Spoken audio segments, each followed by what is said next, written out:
Hello अस्सलाम वालेकुम students. आज हम बात करेंगे बायोलॉजिकल मॉलिक्यूल्स फर्स्ट ईयर का चैप्टर नंबर सेकंड। और इस चैप्टर को स्टार्ट करने से पहले आपको इसके इंट्रोडक्शन का पता होना चाहिए कि बायोकेमिस्ट्री जो है वो किसकी ब्रांच है और एक्चुअली में बायोलॉजिकल मॉलिक्यूल्स को बायो के अंदर क्यों ऐड किया गया है और इसको पढ़ने का मकसद क्या है।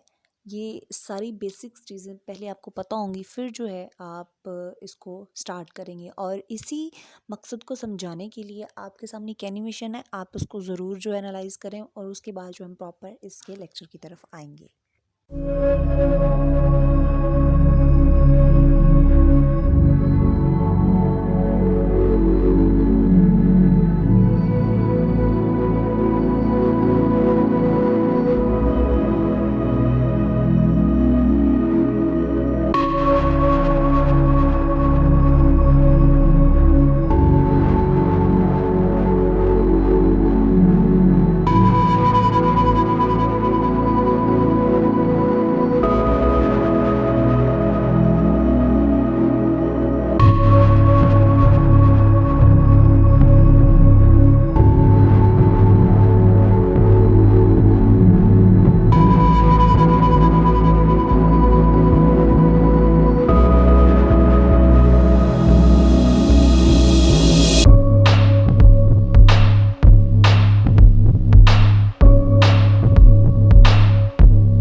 आपने एनिमेशन देखी जिससे थोड़ा बहुत अंदाज़ा तो आपको हो गया होगा कि बायोकेमिस्ट्री कितनी इम्पॉर्टेंट है हमारी बॉडी के हवाले से। अगर हम इसकी बात करें तो आज जो है हम पहले इसका कुछ मेन पॉइंट्स देखेंगे, फिर हम इसकी रीडिंग की तरफ आएंगे और उसको जो है कवर करेंगे।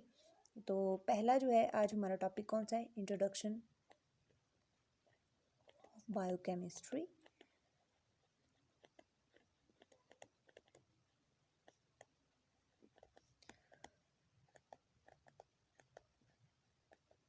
बायोकेमिस्ट्री क्या है और इसके अंदर कितने कंपोनेंट्स हैं जिसको हमने स्टडी करना है।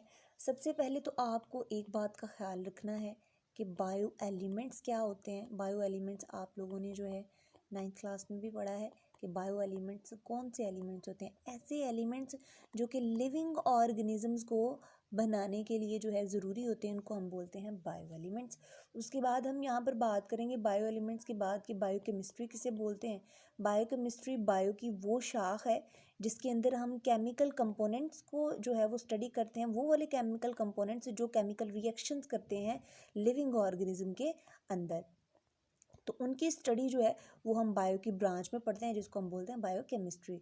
बायोकेमिस्ट्री के बाद अगर हम लोग बात करें, हमने जो इसके अंदर जो मेन चीज़ देखनी है वो पढ़नी है हमने मेटाबॉलिज्म के बारे में। मेटाबॉलिज्म क्या है और मेटाबॉलिज्म की कितनी टाइप्स हैं और उनका क्या रोल है हमारी बॉडी के अंदर, ठीक है। तो मेटाबॉलिज्म क्या है, फॉर एग्जांपल एक सेल है, ठीक है। सेल के अंदर जितने भी केमिकल रिएक्शंस हो रहे होते हैं वो सारे के सारे अगर हम उनको एक कलेक्टिवली टर्म दे दी जाए तो उसको हम बोलते हैं मेटाबॉलिज्म, ठीक है। तो मेटाबॉलिज्म जो है इसकी दो किस्में हैं, कौन कौन सी, एक है कैटाबॉलिज्म और दूसरी है एनाबॉलिज्म।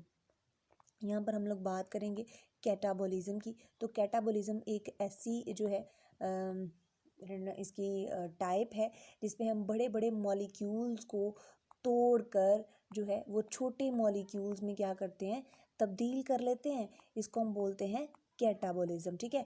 अगर बात करें एनाबॉलिज्म की, तो एनाबॉलिज्म क्या होती है, एनाबॉलिज्म एक ऐसी इसकी कैटेगरी है जिसमें हम छोटे छोटे मॉलिक्यूल्स को जो है मिलाकर जो है बड़े बड़े मॉलिक्यूल्स जो है वो तामीर कर लेते हैं, जिसको हम बोलते हैं एनाबॉलिज्म, ठीक है।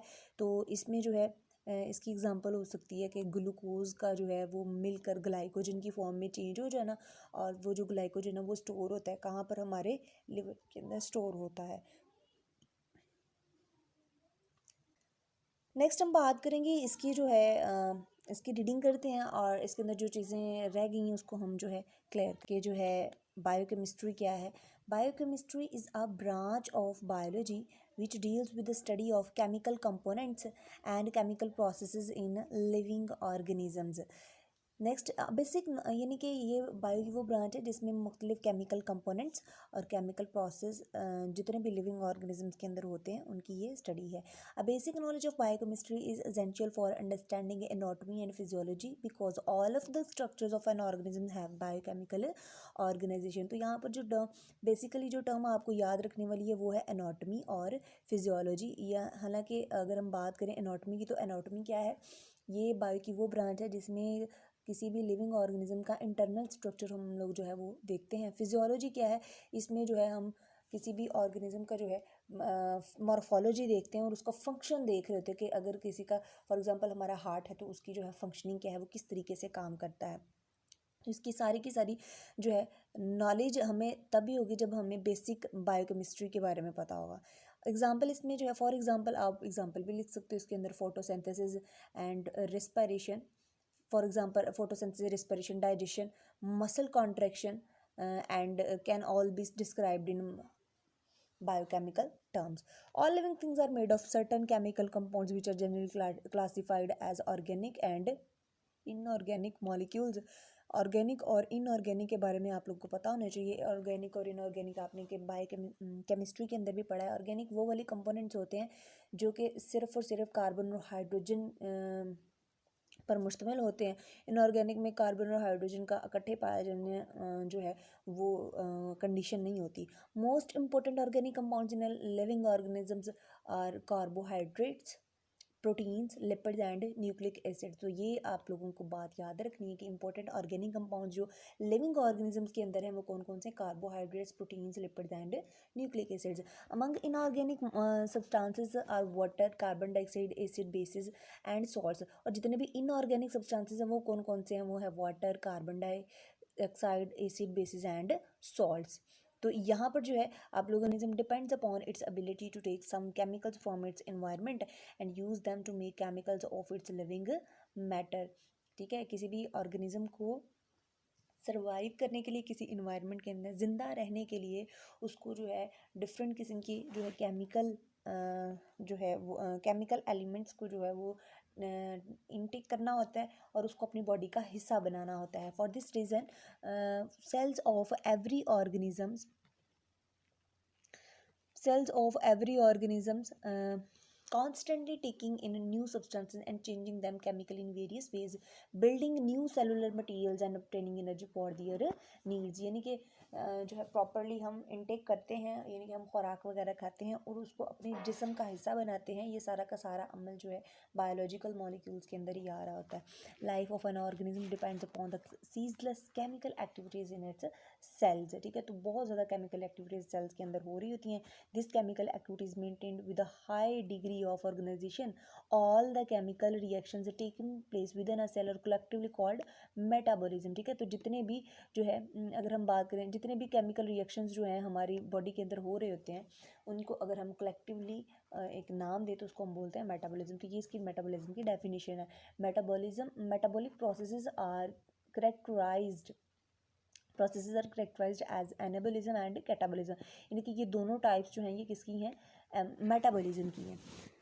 Those reactions in which simpler substances, जैसे कि हमने पहले बात की कि सिंपल सब्सटेंसेस जो हैं वो मिलकर क्या बना रही होती हैं, बड़े बड़े कॉम्प्लेक्स मॉलिक्यूल्स, और उसको हम एनाबॉलिक रिएक्शंस के अंदर कंसिडर करते हैं। एनाबॉलिक रिएक्शंस नीड एनर्जी, इस रिएक्शंस के लिए हमें एनर्जी चाहिए होती है, ठीक है। तो ये जो एनर्जी है ये रिलीज होती है by the break down of complex molecules into simpler ones, such reactions are called the catabolic reaction.